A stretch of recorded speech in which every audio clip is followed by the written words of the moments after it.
Green Bay Day to Day.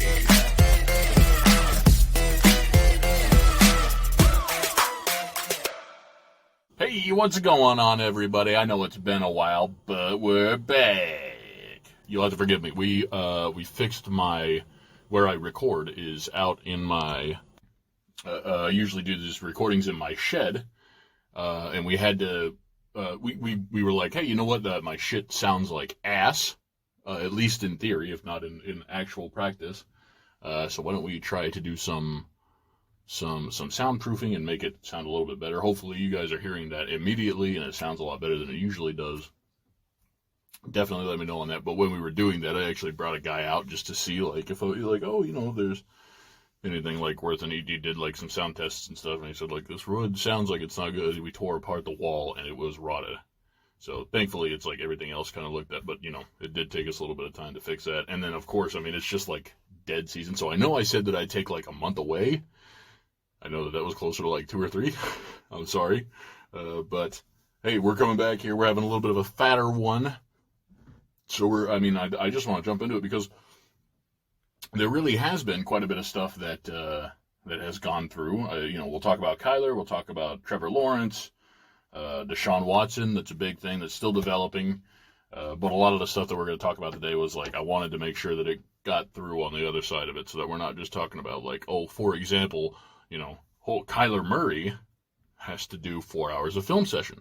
I knew that would be one of those things that would like, either it would be,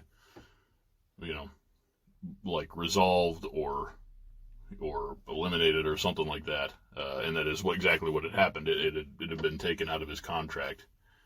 And so, a lot of these topics, so I don't know if I have really any listeners to this, maybe like 1 or 2. But I do have a lot of friends that we always talk about sports. And I just send the podcast to them whenever I don't know if they listen to it, obviously. So they, it's like, it's one of those things where it's like, I actually kind of want to keep that for the podcast. So be sure to listen to that if you're interested in hearing. But this, obviously we talk about this. This is just a hot button issue. And so one of the things that I thought would be like, if I'm Kyler and I was the kind of piece of shit that I was at like 20, whatever, he must be like 24, 25. Yeah, I'd be like, I'm doing film study, So like, hey, we're going to do like a team dinner. I can't. I got to do film study. Oh, we're going to go bowling. Sorry, guys. Got to do some film study. Oh, we're going to go golfing. I got to do some film study, That would be if I was being an asshole. If I was the head coach, I would try to go to him and be like, hey, we just want to clear the water, or clear the air, I guess.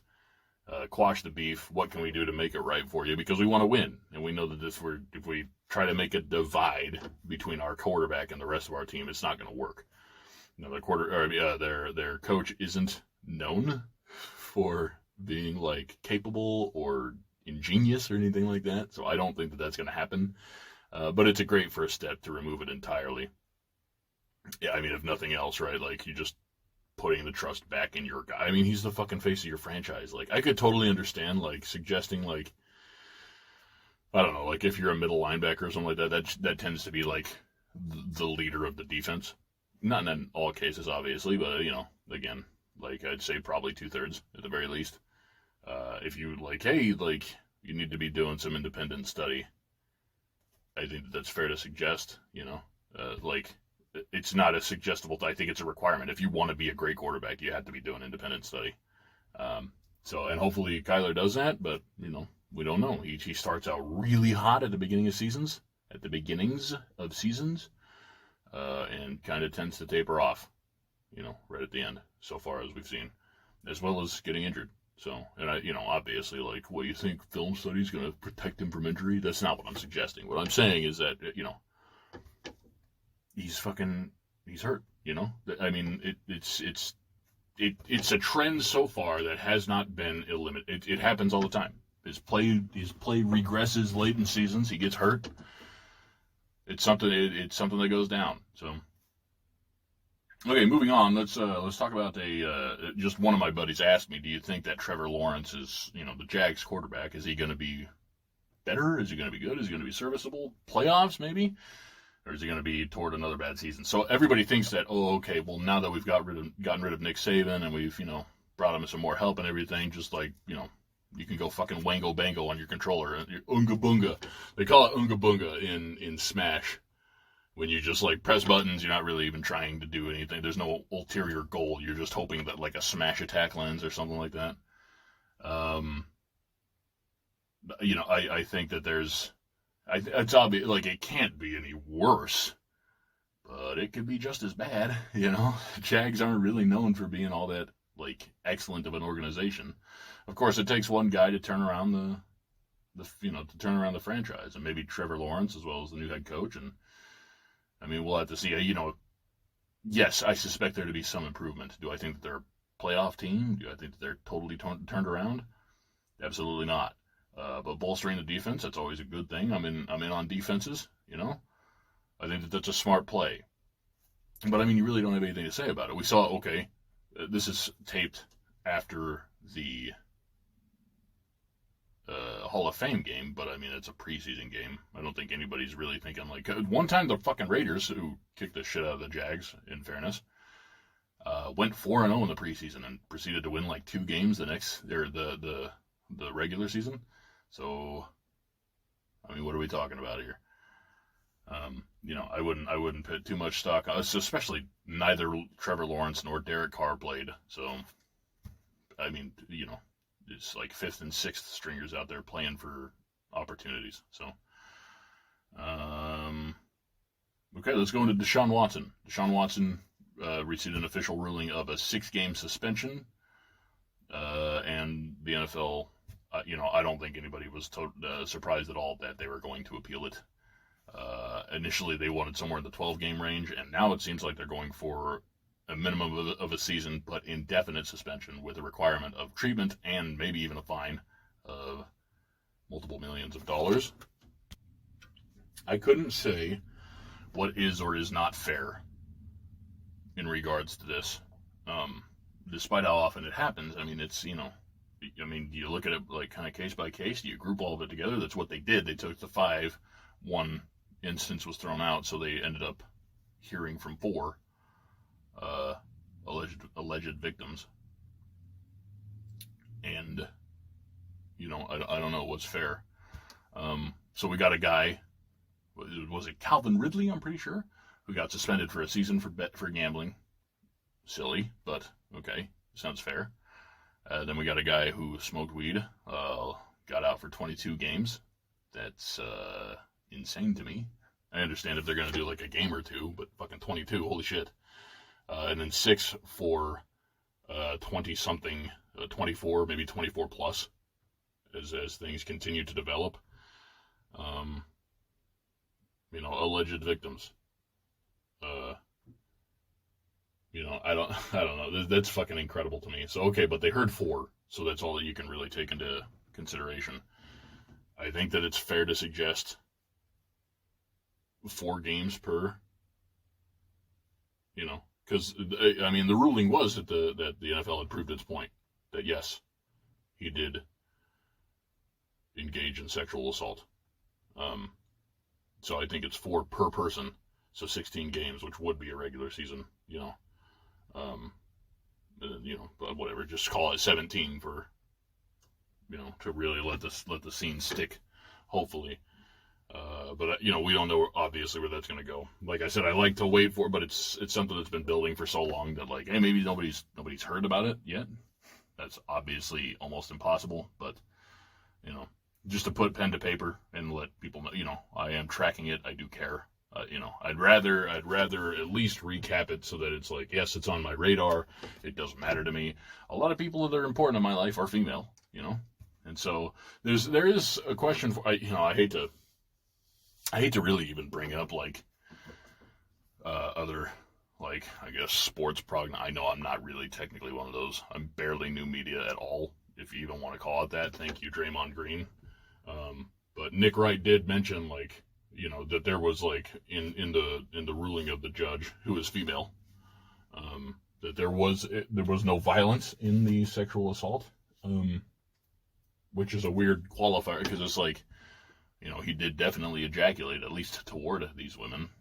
or because of them. So it's fair to say that, like, all sexual assault is violent, you know?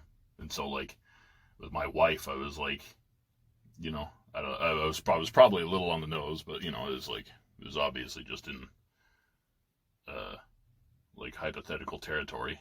Not that she was, like, upset or anything, but I play slapped her 4 times and then gut punched her again, played. I didn't really do it, but you get the idea. And then, like, playfully thrusted my crotch toward her face while she was sitting down. And so I'm like, we can agree, violent, right? She's like, well, yeah, obviously. It's like, okay. And then I just pressed my, like, you know, waist in her face's direction. Again, I didn't, you know, no unwanted physical contact, consistent, enthusiastic consent, all that stuff. I am very against the R word. But, you know, like, she herself was like, no, that's not violent, you know. She's had way worse shit done to her from, you know, other men in the past that, like, yeah, no, literally violent, you know. So it's like, I don't know, I respectfully disagree. Like, anytime that it's like, you know, like if you're erect, fellas, you know what I'm talking about. Like, I mean, I think, like, not that you ever would, but you know, it's a fucking, it's a sturdy weapon, you know. Like, it does its due diligence. It is a penetrative, you know, it's a penetrative force, you know. So, okay, it very recently just came out. I mean, like, within the last week, potentially, that Aaron Rodgers did partake in ayahuasca, if I'm not mistaken, in Peru. It's a great podcast, honestly. Aubrey something or other. Yeah, you should look it up on YouTube. I was able to get a good 2-hour workout in the entire time. I think it's just north of 2.5 hours. So, you know, if you got a good, I don't know, trip from somewhere to somewhere else, you know, I think it's interesting the entire way. But I obviously can't say anything except for, like, yes, I have taken psychedelics before, shrooms, to be specific, and, you know, they're fun, you know. I think that they're probably the lightest drug that you can do. You, like, a day after the fact, you know, they're first of all only apparently traceable in your feces for a day after the fact. So as far as, like, and I mean, you know, it's just, you just see some, like, cool kinds of colors and stuff, and when you close your eyes, it's like weird, like, shapes and shit. I think it's really cool, for the most part. Obviously, you should not take psychedelics at all, but if you were going to, I think shrooms is, like detailing what happened to them with ayahuasca is, like, apparently they're, you know, shitting and throwing up. Like, I wouldn't want to fucking deal with that. Would you? You know? So, whereas shrooms, like, might keep you up a little bit longer, and I don't know, that's it. So, but of course, I mean, obviously, everything, whatever you do, do it in a safe environment, and don't be fucking silly, and, oh, I want to go driving on shrooms and see what that's like. That's fucking silly. Don't do that. You know, just be responsible about it, and preferably be an adult, you know? Be an adult with somebody that can say, like, hey, you know, I'm not interested in doing it, but I'd love to see the effects, and, you know, whatever everybody needs, I will drive them for it, you know, like, drive them home, or drive them to a fucking McDonald's or something like that. All that stuff is fair, I think, you know, because I can't imagine where shrooms would make you violent. It makes everything fucking hilarious, I think. Yeah, but no, you know, so, like, ayahuasca, probably shouldn't do it. They, by the way, I think my count was 4 different times to a piece, where they both said, we're not endorsing it, we don't think any else should ever do it. They just happened to do it, and it ended up working very well for them. I mean, Aaron Rodgers back-to-back MVPs, you know. Fucking, like, I'm not saying that that's all that he obviously did, but it definitely helped his mentality, and, like, just getting to the point of being able to play well. So, and then the other fella, you know, I don't know, became much more spiritually inclined, I guess, and turned his life around in some way. You know, when Aubrey was talking, I wasn't really paying too much attention, I'll be honest with you, but when Aaron was talking, it was like, oh, you know, it's a big deal. So, but the real big portion of talking about ayahuasca for me is, why in the fuck do guys just read a headline. That must be all that had happened here. Rick Bucher and Colin Cowherd. Rick Bucher joined Colin Cowherd on, the Herd with Colin Cowherd. And immediately go into like, hey man, you're a public figure. I don't think that you should be endorsing this. You shouldn't be talking about it. People are going to get interested in it and they're going to do it. And so it's like, okay, first of all, like, anywhere, Joey Coco can fucking talk about doing crack every goddamn day, but this guy, he did ayahuasca one time, and it's weird how you set that fucking, that paradigm for one guy, but then this other guy is like, it's cool when he does it, So when I hear Colin Cowherd and Rick Bucher endorse this shit, or call Aaron Rodgers out for endorsing this shit, it's like you fall double fucking far. First of all, Rick Bucher would eventually go on to say that he himself has done fucking psychedelics before. Okay. So you're fucking, you're shitting, you should be shitting on Rick for the same things you're shitting on Aaron for. Okay? He's a public figure. All right? I understand a much smaller following, and if you have any fucking thing to say about Rick Bucher, it's like, how in the hell do you be a respectable fucking NBA analyst and you don't have LeBron James ahead of Kobe Bryant? Okay, that's a different fucking thing. But and maybe we'll talk about it. I don't know. But more importantly, like, you didn't fucking apparently watch the thing. They fucking a handful of times were like, hey, you probably shouldn't do this. There is such a thing as mental help, right? Like therapy. You should probably do that, is what they were saying on the podcast, on Aubrey's podcast. But, Colin, of course, just fucking hating good quarterback play. I mean, I've heard the guy fucking endorse Daniel Jones and Jimmy Garoppolo. I don't understand. Is it just the guy? I'm not endorsing Aaron Rodgers as a human being. I think that he gets a lot of flack for no fucking reason besides to sell fucking tickets. By which I mean to get clicks on fucking YouTube and get, watches on your channel or whatever. But I mean, it's just fucking stupid to me. Why do people keep making this big ass deal about every single fucking thing that Aaron Rodgers does? Like, bro, like, you learn he has had anal sex before. Like, are you fucking losing your goddamn minds? Like, some people have anal sex. Why the fuck do you care? Some people film fucking, at home fucking amateur sex tapes. Like, bro, like, I don't understand. I think there was a lot of catharsis for a lot of people. As a Packers fan, it really warms my heart. If Aaron Rodgers truly has found happiness with something, how in the fuck can you, okay, when he was on ayahuasca, did he R-word some kids? I mean, honestly, that is clearly not the fucking case. He's just saying that he found fucking peace with it. Like, okay, yes, we all agree. Probably shouldn't do some fucking psychedelics, but let the guy do the thing that the guy does if it fucking works for him. Dude, honestly, it's not your fucking business. And I know, I'm doing the same thing that they're doing, in a sense, honestly, right? I don't endorse it, but, I mean, for shit's sake, it worked for the guy. That is exactly what he has said. For him, do not use it. Seek medical help. Seek professional medical help. It ties in, I know a guy that, it's like, man, if I have to do this, I am going to kill myself. He said that. He said that to me. And then he said, and it seems like you don't care. It's like, brother, it's not that I don't care, it's that I don't know what the fuck to tell you.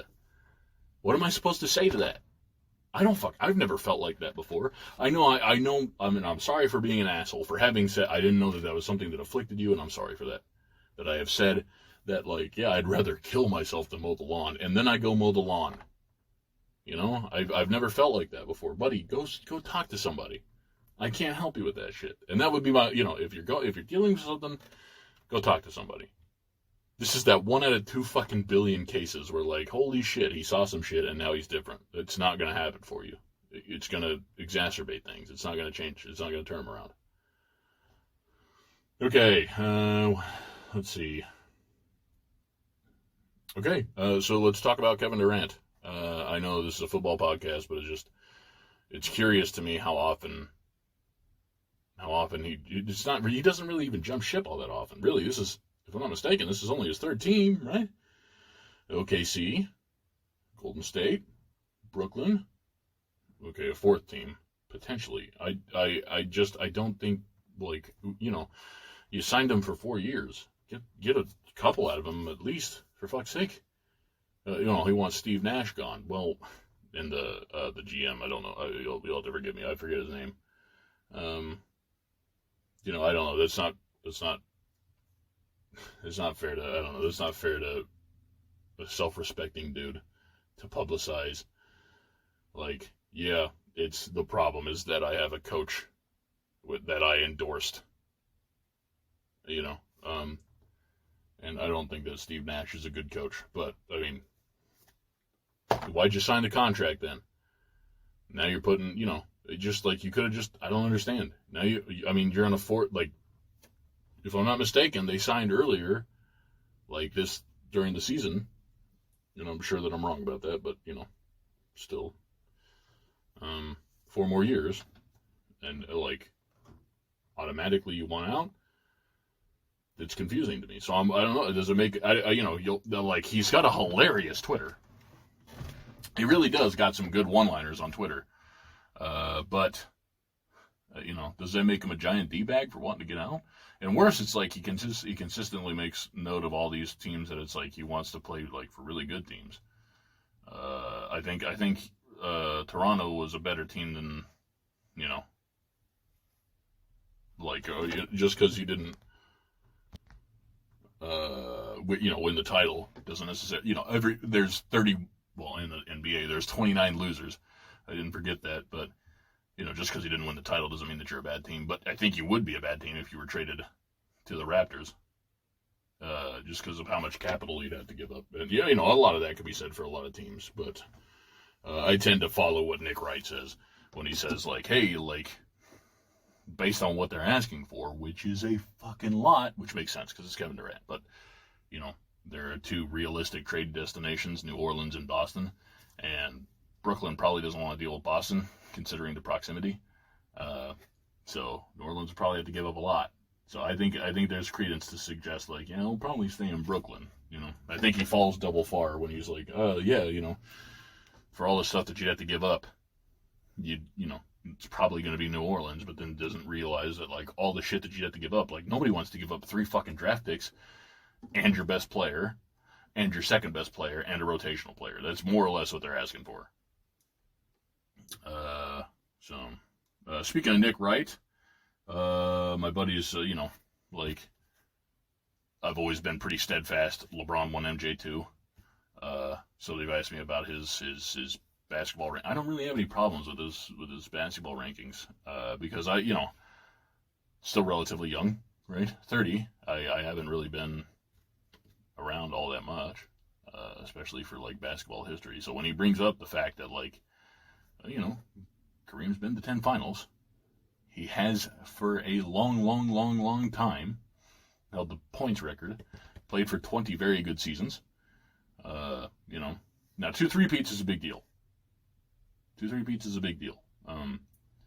But at the same time, it's very much for me, like, let's not pretend like MJ was the end all be all. That's what Broussard says on First Things First all the fucking time. Is that, yeah, well, hey, when MJ got to the league, a nobody ate. It's like, he only won 6 chips out of 15 seasons. What are you talking about? So, and he's, oh no, when he started with, okay, yeah, you're, again, like Nick Wright says, like, yeah, okay, when he won, yes, I agree, he won. But you're bringing out 9 seasons and just being like, don't fucking count them. Like, come on, that doesn't fucking work. Okay, I think we've gone through most of the shit that I really wanted to talk about. So let's just have a little bit of fun. I wanted to make this around a half hour. I could fill 5 minutes for you guys. So I was just this morning. I just saw on YouTube that I've always had a soft spot for Mega Man Battle Network. The Mega Man games in general are fucking just almost universally peak Magna. I think just fucking great. Like even like Command Mission, Mega Man X Command Mission, pretty fucking fun game. You know, for my part. So now I guess that they do like online competition play. I think I might try to get into that shit. I don't know how to do it necessarily. You know, like obviously you need like an emulator, and you know maybe you need to do some grinding or what have you. But I mean, I think I felt like I've been pretty decent in it. And like when I like see like some gameplay of like truly competitive players, like I don't see it and be like, oh fuck, that's beyond me. It's actually like, no, I think I could do that, you know. But then you know, I feel like, oh yeah, I'm sure at a competitive scene, like certainly like a local Smash tournament, I think I'd do well too. But I think this like ever since Multiverses came out, I'm like at the 5 million shot, dude. Like, I'm not very good at all. So, and, you know, I know that means that a lot of like, oh, just people just playing the game a little bit have gone to Multiverses to play the game. Whereas now I'm playing against much more like stiff competition. You know, I'm not losing any sleep at night just because my number goes down. But shit, I'd sure like to be an Elite Smash with my Mario. You know what I'm saying? So I guess, yeah, I don't know. I got 26. You know what? Actually, speaking of YouTube, I saw earlier this week a video about freaky eaters. Crazy eaters? Freaky eaters. Crazy consumers. I don't fucking know. Freaky foodies. I don't fucking know. I think it's freaky eaters. And, you know, just talking about like those kinds of things. Like if you are like one of those people that you struggle to get up and to do some working out. Like first of all, there's sincere reasoning for one to believe that just a half hour of walking is really all that you need. I mean, you know, again with a good diet and good rest and all that good stuff, to lose weight. So if you have like, man, I watch those shows, you will see that it's like, bro, like even if you're like 250 plus ish, 250 to that 350 range, like you know, life kind of sucks, but like at least you're not terribly overweight, obese. But like freaky eaters, it's like, it's so fucking stupid to me. Like, why do they do that? Like that thing consistently where they'll like, I saw one where like they had like a glass, like it must have been like an aquarium or something, and they had all these fucking like it was chock full of meat because of what the guy was eating, and it just confused me because it's like that's what the guy likes. Like, what is the point in doing that? Save for like, okay, like I think that was the guy's reaction for all intents and purposes. He was like, all right, you know, like, yeah, hey, it looks good. This is exactly up my alley. I like that shit. But of course, like the idea was like you need to have a little bit of variance in your diet because of course, you know, all that the guy eats is like steaks and wings and shit like that, you know. So of course, what they should have said was like, hey, it's very beneficial to someone to eat, you know, at least a few vegetables and fruits every day. But instead of that, they were just like, that's what you eat. And I think it was a month, might have been a year or something. I think it was a month though. It's like, okay, like, yeah, that's a thing. There's another time when a guy like, a gal drank a bunch of, was it coffee? No, sure. Okay, so I think it was like Coke or Cola, you know what I mean? They didn't say Coke for obvious reasons, you know, marketing and shit. But you could tell, like, as they're filming her, it's like she's obviously drinking a Coca-Cola, you know. But anyway, they have, like, they bring out, like, oh, see, this is, like, what you drink as far as cola in, like, I think it was a week or a month. I don't know. It was actually pretty big. It must have been, like, a month. But then we're like, in a year, you consume this many pounds of sugar. And they take off the tarp. And it's like, I don't know, 19 bags stacked on top of each other. Like, that's 950 pounds of sugar. It's like, what does that fucking even mean? It's a big-ass number, but no, you know, nobody fucking, like, look at her. She's relatively actually fucking skinny. What they should have said was, like, think about, like, your gums and your teeth and your intestinal tract and hydration and shit. Like, that stuff fucking matters, dude, you know? But instead of doing that, they just were like, see that? The big ass number, isn't it? 1,000 fucking cheeseburgers falling out of a goddamn truck, you know? So, I don't know. It's just, if somebody has, it's usually stems from like an addiction or a mental disorder or a fucking post-traumatic thing. Like, they need mental help, you know? And just putting a big number in front of something, it doesn't fucking mean anything. You have somebody like that. Actually help them out. All right, guys. Okay, so we're just north of 30. We hit the 30 mark. So I think I'm going to leave you with all that. Again, dude, that was an entire, like, fucking quarter year, and that's all that I got for you. So, you know, don't be terribly surprised if the next one's all of 15 fucking minutes of practically fucking fluff. Don't watch The Herd with Colin Cowherd. Guy's a fucking maniac. That's putting it nicely. I don't know. You got questions for me? I got a Twitter at GB_D2D, and then GB-D2D at Outlook.com. That's my email. Feel free to hit me up. Throw me a follow. Does anybody even fucking listen to this?